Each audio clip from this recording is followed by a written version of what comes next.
बिस्मिल्लाहिर्रहमानिर्रहीम। अस्सलाम वालेकुम नादरीन, आप यूट्यूब चैनल देख रहे हैं, मैं इमरान खान हूँ। नादरीन, सबसे पहले आज़ाद कश्मीर जाएंगे क्योंकि वहाँ की सूरत हाल अभी तक कशीदा है और ना ऐसा लगता है पाकिस्तान की एस्टेब्लिशमेंट को समझ आ रही है और ना पाकिस्तान की हुकूमत समझ पा रही है, ना आज़ाद कश्मीर की हुकूमत समझ पा रही है और किसी सूरत भी अवाम पीछे हटने के लिए तैयार नहीं है। शौकत नवाज मीर साहब की गिरफ्तारी के बाद अभी काफ़ी वक्त गुजर गया, लेकिन इसके बावजूद अभी तक उन्हें किसी भी अदालत में पेश नहीं किया गया। अब कानून तो ये कहता है कि जब आप किसी को गिरफ्तार कर लेते हो तो आप उसको फौरी तौर पे अदालत में पेश करते हैं। तो जब कानून नाफिज करने वाले खुद कानून की धज्जियां उड़ा रहे हों तो फिर लोगों से आप क्या तवक्को कर सकते हैं। इक्तदार की हवस में ताकत के नशे से चूर चंद किरदार पाकिस्तान की शारक से खेल रहे हैं और इन्हें आइडिया भी नहीं है कि इनका खेला हुआ ये खेल कल पाकिस्तानियों को कितना भारी पड़ेगा। यानी कल आपको पछताना पड़ेगा, उसके अलावा आपके पास कोई रास्ता नहीं होगा। हमेशा हमारे साथ ऐसा ही नतीजा हुआ। एक जर्नैल था, उसने अपने वक्ती फायदे के लिए बांग्लादेश में तजर्बा किया, नतीजा पूरे पाकिस्तान ने, सारे पाकिस्तानियों ने भुगता। एक दूसरा जर्नैल था, उसने अपने वक्ती फायदे के लिए अफगानिस्तान में जहाज शुरू करवाया,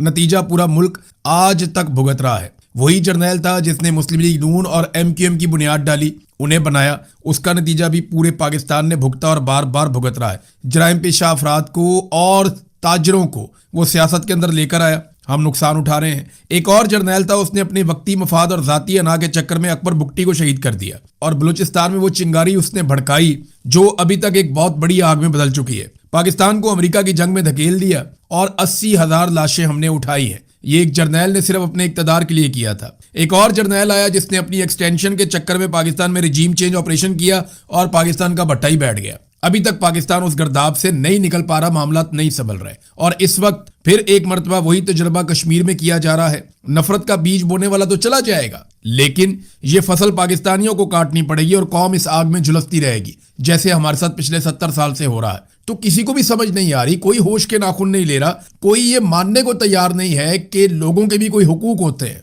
बस बंद कमरों में फैसले करेंगे, हम चीजें मुसल्लत करेंगे, हम जो कहेंगे पाकिस्तान वैसे ही चलेगा क्योंकि हम आसमान से उतर कर आए हैं, हमारा दिमाग शायद ज्यादा काम करता है और अवाम कीड़े मकोड़े, उन्हें कुछ समझ नहीं आ रहा। अब कश्मीर के अंदर नादरीन सूरत हाल यहां तक नफरत की पहुंच गई है कि बाग जो कश्मीर का इलाका है, इसके जो जनूबी देहात हैं उनकी मसाजिद में ऐलानात हो रहे हैं। बाकायदा ये सोशल मीडिया पर रिपोर्ट भी हुआ, हमने देखा भी कि वहां मसाजिद के अंदर ऐलान करवाए गए कि नून लीग और पीपल्स पार्टी के जो उम्मीदवार हैं या उनके जो लोग हैं वो हमारे इलाके का रुख ना करें वोट मांगने के लिए, मेहरबानी करके। अब इस लेवल तक नफरत को फैलाया गया है, लोग ये चाहते ही नहीं है कि वहां पे कोई वोट मांगने आए। तो पाकिस्तान तहरीक इंसाफ के अंदर भी एक डिबेट चल रही है, एक बहस चल रही है कि पाकिस्तान तहरीक इंसाफ को ये इलेक्शन आजाद कश्मीर का लड़ना चाहिए या नहीं लड़ना चाहिए। लेकिन ये फैसला तो पाकिस्तान तहरीक इंसाफ ने खुद करना है या तहरीक इंसाफ के लोगों ने करना है। सोशल मीडिया पे पाकिस्तान तहरीक इंसाफ के लोग अपनी अपनी राय दे रहे हैं, लेकिन चंद चीजें हैं जो मैं आपके सामने रख देता हूं जो रिकॉर्ड का हिस्सा थी और वो रहेंगी। नंबर 1, पाकिस्तान तहरीक इंसाफ को एस्टेब्लिशमेंट कभी भी आजाद कश्मीर में हुकूमत नहीं बनाने देगी।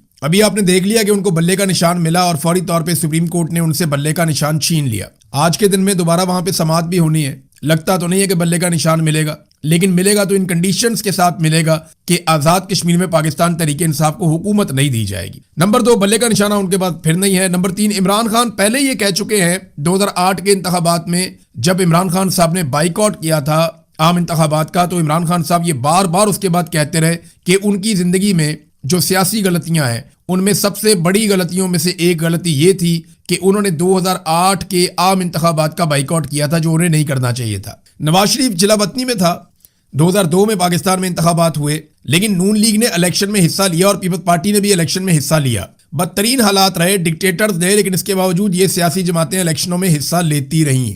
अब मामला ये है कि इमरान खान साहब खुद ये कह चुके हैं कि 2008 में इंतखाबात ना लड़ना उनकी एक बहुत बड़ी सियासी गलती थी।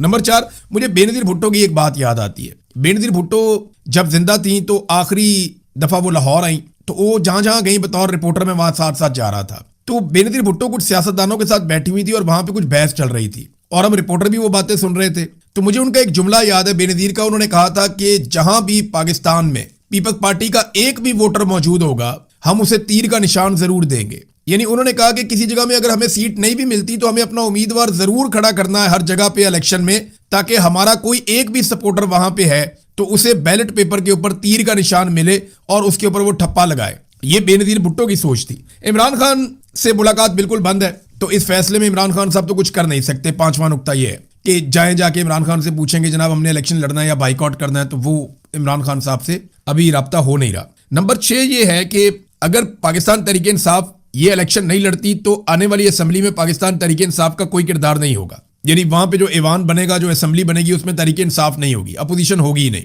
نون لیگ اور پیپلز پارٹی آپس میں مل کے ہی حکومت اور اپوزیشن بنا لیں گے. مسلم کانفرنس ان کے ساتھ ہوگی, فضل الرحمان صاحب بھی ان کے ساتھ ہوں گے, تو یہ خود ہی فیصلہ کر لیں گے کسی نے حکومت میں بیٹھنا ہے اور کس نے اپوزیشن میں بیٹھنا ہے. آئی پی پی ان کے ساتھ شامل ہو جاتی ہے. آپ کو پتہ ہے ان کو بھی سیٹیں آج کل دے دی جاتی ہیں اسٹیبلشمنٹ کی جانب سے, ان سے جو وعدے کیے گئے ہیں. تو معاملہ یہ ہے کہ اسمبلی بالکل خالی ہو جائے گی تو اس میں عملی طور پہ اپوزیشن نہیں ہوگی اگر پاکستان تحریک انصاف بالکل ہی اس ایوان کے اندر شامل نہیں ہوتی. دوسری ایک اور بات ہے کہ کیا پاکستان تحریک انصاف بائیکاٹ کرتی ہے تو اس سے اسٹیبلشمنٹ کو کوئی فرق پڑے گا؟ تو اس میں اسٹیبلشمنٹ کو کوئی فرق نہیں پڑے گا. حالانکہ یہ الیکشن لیجٹمیٹ نہیں ہوں گے. اگر تحریک انصاف بائیکاٹ کر کے اس الیکشن سے باہر چلی جاتی ہے تو فرق تو پڑنا چاہیے, لیکن عملی طور پہ اسٹیبلشمنٹ اتنی ڈھیٹ ہو چکی ہے کہ انہیں اس سے فرق ہی نہیں پڑے گا. وہ بڑے آرام سے آپس میں کھیل کھول کے نورا کشتی کر کے ایک آدھی حکومت بنا کے کٹ پتلی وہ بٹھا دیں گے. تو عوام کی الیکشن میں دلچسپی تو ختم ہو جائے گی بالکل ہی جب پاکستان تحریک انصاف بھی باہر ہو گئی. الیکشن ہی متنازع ہو جائے گا. مگر جو موجودہ مسلط رجیم ہے یا اسٹیبلشمنٹ ہے انہیں اس سے کوئی فرق نہیں پڑے گا, بالکل کوئی فرق نہیں پڑے گا.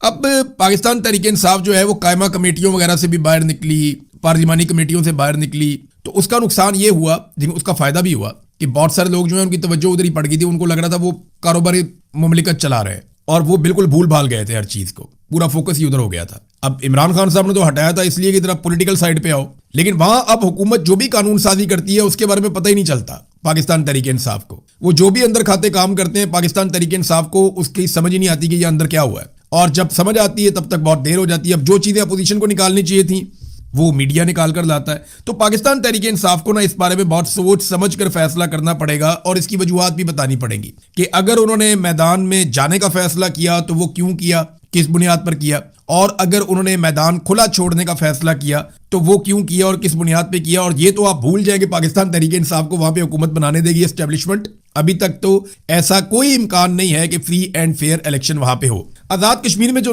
لوگ ہیں وہ بہت غصے میں ہیں, خاص طور پہ شوکت نواز میر کی گرفتاری کے بعد. یہاں اوورسیز پاکستانیوں نے بڑے پیمانے پر احتجاج کی تیاری کر لی ہے, اور وہ اتوار کے روز ایک بڑا احتجاج کرنے والے ہیں برطانیہ کے شہر لندن میں. تو مجھ سے جن دوستوں نے رابطہ کیا انہوں نے کہا جی آپ اپنے پروگرام میں بھی بتائیں تاکہ لوگ بڑے پیمانے پر اس پروگرام کے اندر شرکت کریں. تو اب امید یہ ہے کہ لندن میں بہت بڑے پیمانے پر لوگ آئیں گے اور احتجاج کریں گے. جو کچھ پاکستان میں کیا جا رہا ہے آزاد کشمیر میں, خاص طور پہ دیکھیں شوکت نواز میر صاحب گرفتار ہوئے, اس سے پہلے احمد فرحات صاحب گرفتار ہوئے ہیں, اور بھی کچھ لوگ گرفتار ہوئے. احمد فرحات صاحب کے بارے میں کبھی اطلاع آتی ہے کبھی نہیں آتی, کچھ سمجھ نہیں آ رہی کہ ان کے ساتھ کیا کیا جا رہا ہے. اور رضی طاہر صاحب کا تو شکر ہے کہ وہ جوڈیشل ہو گئے ہیں, اور امید کی جا رہی ہے کہ اب جلدی ان کی بیل ہو جائے گی تو معاملہ شاید حل ہو جائے. سردار امان کشمیری نے ایک سٹیٹمنٹ دیا راولا کوٹ کے دھرنے میں. انہوں نے کہا جی کہ انتخابات کا طریقہ کار اپناؤ, ہمیں یہ ہرگز قبول نہیں ہے کہ 12 چور اس پار سے لاؤ 12 چور اس پار سے لاؤ اور پھر حکومت بنا لو. یعنی وہ یہ کہتے ہیں 12 بندے آپ ادھر سے اپنے جتوا لیتے ہیں, 12 سیٹیں آپ یہاں پہ ادھر ادھر سے کر کے پوری کر لیتے ہیں, اور پھر اپنی حکومت آپ بنا لیتے ہیں. عوام کو ووٹ دینے اور اپنے نمائندے منتخب کرنے کا حق دیا جائے. نون لیگ کا تحریک آزادی کشمیر سے کیا تعلق ہے؟ نون لیگ ہمیں یہ نہ بتائے کہ تحریک آزادی کیا ہے. نہ رانا ثناء اللہ کی یہ اوقات ہے کہ وہ ہمیں تحریک آزادی کشمیر کا درس دیں, اور نہ ہی خواجہ آصف کی یہ حیثیت ہے کہ وہ اس جد و جہد پر ہمیں کوئی لیکچر دیں. ان کا تحریک آزادی کشمیر سے کوئی تعلق نہیں ہے. ویسے یہاں پہ پیپلز پارٹی کے اوپر تو نے کوئی تنقید نہیں کی, اور پیپلز پارٹی نرم سٹیٹمنٹس بھی دے رہی ہے. مثال کے طور پہ جو یہ خبر ہے میرے پاس, یہ جیو پہ چھپی ہوئی ہے, یہ جو وزیر اعظم آزاد کشمیر اس وقت ہے فیصل راٹھور, جنہوں نے قلعدم قرار دیا جوائنٹ عوامی ایکشن کمیٹی کو, جن کے بعد اختیارات ہیں, جنہوں نے چاروں کے سر کے اوپر انعام بھی رکھا, جن کی حکومت نے 4 رہنماؤں کے سر کے اوپر انعام رکھا گیا, جن میں سے اب ایک جبری طور پہ لاپتہ ہے, یعنی ان کا کچھ پتہ نہیں ہے, گرفتاری نہیں ڈالی گئی, نہ ہی کسی عدالت میں پیش کیا گیا شوکت نواز میر کو, اور یہ اب ایک نارمل چیز پاکستان میں سمجھی جا رہی ہے. تو مہاجرین کی نشستوں کا خاتمہ کوئی شکوہ یا گلہ نہیں ہے, ایک جائز مطالبہ ہے. اب یہ کہنا شروع ہوگی پیپلز پارٹی, یعنی پیپلز پارٹی پہلے کسی اور طرف کھڑی تھی, اب وہ یہ کہہ رہی ہے بالکل جائز گلہ ہے, مہاجرین کی نشستوں کا خاتمہ ہونا چاہیے. وہ یہ کیوں کہہ رہے ہیں؟ وہ یہ اس لیے کہہ رہے ہیں کہ زیادہ سیٹیں پنجاب میں مریم نواز کی حکومت ہے, اور مریم نواز پنجاب سے زیادہ سیٹیں چھین لے گی طاقت کے بل بوتے پہ, اور وہ پیپلز پارٹی کو نہیں ملیں گی. تو پیپلز پارٹی کو یہ سمجھ آ گئی ہے کہ اگر حکومت بنانی ہے تو آزاد کشمیر والوں کو راضی کرو, اور پی ٹی آئی جو ہے اس کو گیم سے باہر تو ویسے ہی اسٹیبلشمنٹ نے کر لینا ہے. تو ایک حکومت تو بن گئی گلگت بلتستان میں, تو ایک اور آزاد کشمیر میں حکومت بنا لیتے ہیں, اور ہو سکتا ہے اسٹیبلشمنٹ آزاد کشمیر میں بھی پیپلز پارٹی کو حکومت بنا کر دے دے. آنے والے دنوں میں آپ بلاول اور زرداری کے منہ سے اسٹیبلشمنٹ کی کافی اور تعریفیں بھی سنیں گے. ناظرین, ہم کافی عرصے سے بات کر رہے تھے भारत ने पाकिस्तान का पानी रोका हुआ है। मैं वक्तन फवक्तन इसके ऊपर बात करता हूँ, लोगों को बड़ी आग लगती है, गुस्सा आता है कि इस पे बात क्यों करते हैं। मैं DGISPR का वो स्टेटमेंट भी सुनाता हूँ, मेरी फौज के तर्जुमान है कि तुम हमारा पानी बंद कर दोगे, हम तुम्हारा सांस बंद कर देंगे। तो इस बात को बड़ा माइंड किया जाता है। लेकिन अब शुक्र है कि गुज़िश्ता एक हफ्ते से हुकूमत ने होश के नाखून लिए हैं और इस पर बात करना शुरू की है। मैं लंबे अरसे से खबरदार कर रहा हूं और ये मैं कई सालों से खबरें दे रहा हूं। जब जब इंडिया ने पाकिस्तान के पानी के ऊपर कोई नया मंसूबा शुरू किया, मैंने सबसे पहले रिसर्च करके उसके ऊपर खबर देने की कोशिश की। जब इसके बारे में एक छोटी सी खबर भी आई तो मैंने पूरी तहकीक करके एक एक चीज कौम के सामने रखी। ये हमेशा से मैं करता हूं और अब ये सिलसिला बहुत तेजी से बढ़ गया। इंडिया बड़े बड़े मंसूबे बना रहा है और झेलम और चनाब को फारिग करने वाला है। दरियाए सिंध के ऊपर इसका बहुत बड़ा इंपैक्ट आएगा और ये बात पूरा पाकिस्तान जानता है। तो पहली मर्तबा अब इनको होश के नाखून आए थोड़े से और सिंध तास मुआहदे के ऊपर इन्होंने जनाब यकतरफा किस्म की कॉन्फ्रेंसेस बुलाना शुरू कर दी हैं। इसमें मेरे ख्याल में ना राब्ते करने चाहिए इंडिया के साथ, इंडिया को अंगेज करना चाहिए। इस हुकूमत ने इंडिया के साथ राब्तों में कोई कबाहत नहीं है इन्हें। ऐसा नहीं है कि इनकी कोई कुट्टी होगी इंडिया के साथ, इनके राब्ते हैं। हॉटलाइन हर वक्त चलती रहती है और एक जंगबंदी हुई है और इसके बीच में कुछ बातचीत भी हुई है इनकी। तो इंडिया के साथ राब्ते करें। जो सालिस मौजूद हैं ये सिंध तास मुआहदे के, तो वो उन सालिसों और जामिनों के साथ बातचीत की जाए, उन्हें होश दिलाया जाए। हर फोरम पे पाकिस्तान को जाना चाहिए। लड़ाई जो है वो किसी भी मसले का आखिरी हल हो सकता है और लड़ाई कभी भी मसले का हल नहीं होती। लड़ाई खुद ही एक मसला होती है, लेकिन बाद औक़ात लड़ाई के बाद मसले का हल निकल आता है जब दोनों फरीकैन को होश आती है कि लड़ाई में काफी नुकसान हो गया। तो लड़ाई तो मसले का आखिरी हल होता है। बातचीत करें, डायलॉग करें, बैठे किसी तरह कायल करें, कुछ भी करें, लेकिन पाकिस्तान का पानी पाकिस्तान को मिलना चाहिए। और अगर अब कोई लड़ाई हो जाए या कोई कार्रवाई हो जाए ना, तो फिर पाकिस्तान को अब 70 साल से जो कौम के साथ वादे किए गए ना वो पूरे करने चाहिए। यानी सियाचिन इंडिया ने छीन लिया, कारगिल पे इंडिया ने कब्जा कर लिया, तो पाकिस्तान की तो जमीनों पे इंडिया ने कब्जा ही किया है पाकिस्तान बनने के बाद से लेकर अब तक। तो अब पाकिस्तान की बारी है। पाकिस्तान को जो है वो कश्मीर को आज़ाद करवाना चाहिए। पाकिस्तान की फौज ने 70 साल से वादा किया हुआ है कि कश्मीर को हम आज़ाद करवा कर देंगे, तो वो भी करने पर लगे हाथों जब भी कभी कोई मामला छिड़े तो। और दूसरा जो है वो पाकिस्तान के पानी के ऊपर जितने बंद हैं फिर वो खत्म किए जाए, ताकि पाकिस्तान का पानी पाकिस्तान में बगैर किसी रुकावट के एक फ्लो के साथ आ सके। नादरीन, तेल महंगा हो जाता है ना पाकिस्तान में। एक अजीबोगरीब चीज मैं आपको बताता हूँ। अब तेल सस्ता करने के लिए हुकूमत तैयार ही नहीं है। वो एक के बाद एक टैक्स उसके ऊपर लगाते चले जा रहे हैं। कोई इन्वायरमेंटल लेवी है उसको भी बढ़ा दिया इन्होंने। यानी किसी सूरत भी अवाम को रिलीफ देने के लिए ये हुकूमत तैयार नहीं है। आलमी मंडी में तेल की कीमतें जंग से पहले वाली सूरत हाल से भी नीचे चली गई हैं, लेकिन पाकिस्तान में नहीं। जंग हो जाए ना, आलमी मंडी में तेल महंगा हो जाए, तो पाकिस्तान में उसके असरात 24 घंटे में आते हैं। आलमी मंडी में तेल महंगा हो गया तो पाकिस्तान में 24 घंटे के अंदर तेल महंगा हो जाता है। लेकिन आलमी मंडी में तेल सस्ता हो गया तो पाकिस्तान में उसके असरात 3 हफ्ते से 1 महीने के बाद आते हैं। हम पागल हैं, हमें समझ नहीं आती पाकिस्तानियों को। यानी वहां महंगा होता है तो आप 24 घंटे में यहां महंगा कर देते हैं, वहां सस्ता होता है तो आपको सस्ता करने में 3 हफ्ते से 1 महीने तक मौत पड़ जाती है कि जनाब हमने सस्ता नहीं करना। तो अजीबो गरीब किस्म के जेब कतरे जो है वो पाकिस्तान के ऊपर इस वक्त मुसल्लत हैं। नाज़रीन, यहां पे एक फैक्ट है जो पेश किया डॉक्टर हुमायूं मोहम्मद साहब ने। ये फैक्ट मैं पहले आपको बता चुका हूं, लेकिन आपको मैं याद दिलाता रहता हूं कि IPPs का जुर्म पाकिस्तान के साथ शरीफ खानदान ने सबसे बड़े पैमाने पर किया। इमरान खान साहब ने अपने दौरे हुकूमत में कुछ चीजों को रोका और फिक्स किया। अगर इमरान खान साहब 2021 में IPPs के साथ बातचीत ना करते और डॉलर रेट 148 के ऊपर फिक्स ना करते तो आज सूरत हाल पता क्या होती, ये मैं आपको बताता हूं। हुआ ये था इमरान खान साहब के दौरे हुकूमत में कि डॉलर तो महंगा होता चला जा रहा था और उसने 200-250 तक पहुंचना था। इमरान खान साहब के दौर में जब डॉलर का रेट 175 था तो इमरान खान साहब ने IPPs को इस बात के ऊपर कायल कर लिया और उनके साथ मुआहदा कर लिया कि आप 148 पे फिक्स कर दें। डॉलर चाहे 500 का भी हो तो आपको 148 के हिसाब से पेमेंट की जाएगी, क्योंकि नवाज शरीफ साहब ने तो डॉलर के रेट पे दिया था। उनको पता था 300 तक डॉलर जाएगा तो मुनाफा ही मुनाफा IPPs का, कमीशन ही कमीशन, मौजें ही मौजें। लेकिन इमरान खान साहब ने उसको 148 पे फिक्स कर दिया और अब जब डॉलर 350 रुपए का या इससे ज्यादा कीमत का है, लगभग 300 रुपए के आस पहुंचा हुआ है, तो नतीजा पता क्या निकलना था। अगर इमरान खान साहब ये डॉलर रेट 148 पे फिक्स ना करते तो आज पाकिस्तान के ऊपर 2500 अरब के बजाय 5000 अरब चढ़ता हर मर्तबा और पाकिस्तानियों को ये पे करना पड़ता।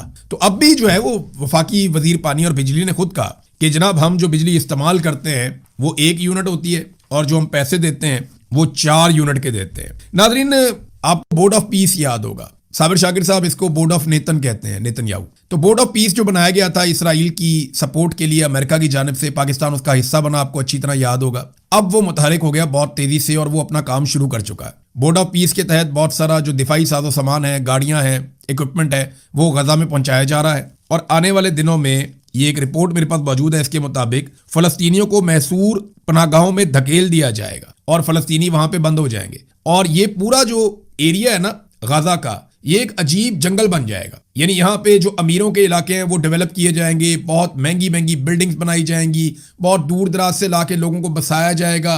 तो यहाँ रियल स्टेट का एक कारोबार होगा और बीच में छोटी छोटी जेलें कायम की जाएंगी, छोटी छोटी कैद खाने कायम किए जाएंगे, जहां पे मजबूर और गरीब फलस्तीनियों को रखा जाएगा और इन फलस्तीनियों से चाकरी और काम और गुलामी करवाई जाएगी उन बड़े और ताकतवर लोगों की जिनको ये इलाका गिफ्ट किया जा रहा है। ये मैं आपको आज बता रहा हूं। अगर ये मंसूबा मुकम्मल हो गया और इस पे काम हो गया तो आप देखिएगा इसे 10 साल के बाद, 20 साल के बाद, मेरी ये पेशन गोई है। और बाकायदा जो डिजाइन है उसको देखे तो आपको इसका आइडिया हो जाता है। अरब ममालिक के अंदर बहुत सारे तज्जियाकार इसके बारे में इसी अंदाज में ना सिर्फ बात कर चुके हैं, बल्कि वेस्टर्न तज्जियाकार भी इसको ऐसे ही बयान करते हैं। नादरीन, जो इस वक्त खामनाई है, मुश्तबा खामनाई, ईरान के सुप्रीम लीडर, उनकी भी जान को खतरा है। और देखें, उनको सामने आना होगा उस वक्त जब उनके वालिद की तदफीन होगी और उसके लिए 6 जुलाई का इंतखाब किया गया। शहबाज शरीफ साहब जो है वो पहुंचेंगे ईरान में आखिरी रसूमात में शिरकत के लिए। कुछ और आलमी रहनुमा उनको भी बुलाया गया, वो भी जाएंगे।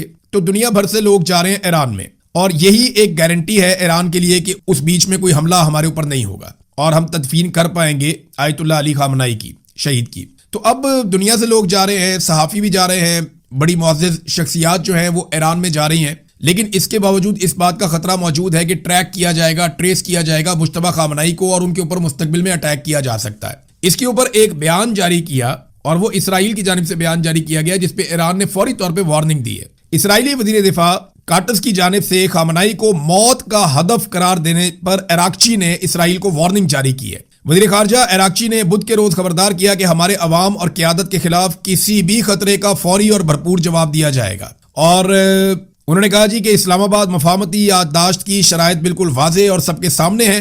उन्होंने मजीद कहा कि अमरीकी सदर डोनाल्ड ट्रंप ने वाशिंगटन को इस बात का पाबंद किया है कि वो तिल-उल-बैब में अपने पालतू जानवरों का मुंह बंद रखे और इंतबाह दिया कि अगर उन्होंने अपने आका को नजरअंदाज किया तो ईरान उन्हें बहुत बुरा सबक सिखाएगा। अब ये इसराइल ने कहा कि वो मौत का निशाना बन सकते हैं, मौत का हदफ है खामनाई, जबकि ईरान ये कह रहा है कि अगर ऐसा कुछ हुआ तो हम बहुत ताबड़तोड़ किस्म का जवाब देंगे। तो ये भी एक बड़ा चैलेंज है कि खैर आफियत के साथ ये तदफीन का अमल मुकम्मल हो जाए और उसके बाद कोई इस तरह की ट्रैकिंग और ट्रेसिंग ना हो जिसकी बुनियाद के ऊपर इसराइल मजीद कोई खतरा पैदा कर सके पूरे रीजन में। अब ये बड़ा कम्प्लेक्स है, इसके ऊपर फिर हम आने वाले दिनों में बातचीत करते रहेंगे। अब तक के लिए इतना ही।